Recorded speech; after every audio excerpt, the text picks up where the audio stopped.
Muoversi nella città di Agrigento, soprattutto per gli anziani, è diventato ormai un grosso problema, causa anche della cattiva programmazione da parte della società TUA, Trasporti Urbani Agrigentini, che attualmente gestisce il servizio con una nota resa pubblica il segretario generale della CGIL Buscemi e il rappresentante del sindacato dei pensionati Cangemi denunciano la situazione della gestione del trasporto locale. Aggiungono i due sindacalisti, le linee urbane non risultano compatibili con le caratteristiche e le peculiarità del territorio del comune di Agrigento, centro città distante e slegato dai vari quartieri. Basta pensare al villaggio Mosè, Cannatello, Peruzzo, San Leone, Fontanelle, San Michele, Villa Seta, Monserrato e frazioni come Montaperto e Giardina Gallotti. Nello specifico, continuano i rappresentanti della CGIL, le frequenze di transito dei bus nelle due linee interne verde e rossa risultano inadeguate, non funzionali alle esigenze del movimento dei cittadini.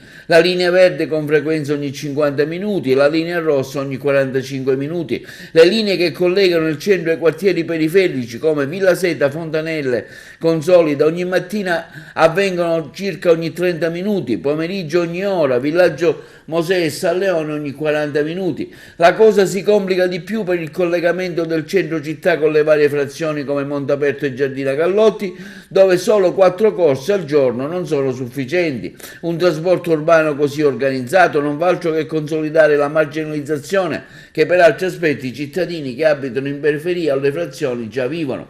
Da tempo, troppo tempo, la Filtri CGIL ha evidenziato con forza queste problematiche, scrivendo alla TUA, al sindaco di Agrigento, senza avere però nessun riscontro. Ancora, che a differenza della gran parte delle città italiane, non esiste il biglietto al tempo, che dura 90-120 minuti, sorpreso, non si capisce per quale motivo. La mancanza del biglietto a tempo crea grave nocumento alle tasche dei cittadini, soprattutto dei pensionati. Se un passeggero vive in periferia, per esempio a San Leone, deve recarsi presso gli uffici del comune e spende in media 4,80 € andata e ritorno di biglietti, in quanto deve prendere 4 bus, visto che ogni corsa costa 1,20 € se compra i biglietti nelle biglietterie esterne. Se è costretto invece a comprarlo sull'autobus, il costo è di circa 1,70 €. Ecco allora che il conto diventa ancora più salato, non più 4,80 € ma 6,80 €. A tal proposito, concludono Buscemi e Cangemi, riteniamo che sarebbe utile aprire una discussione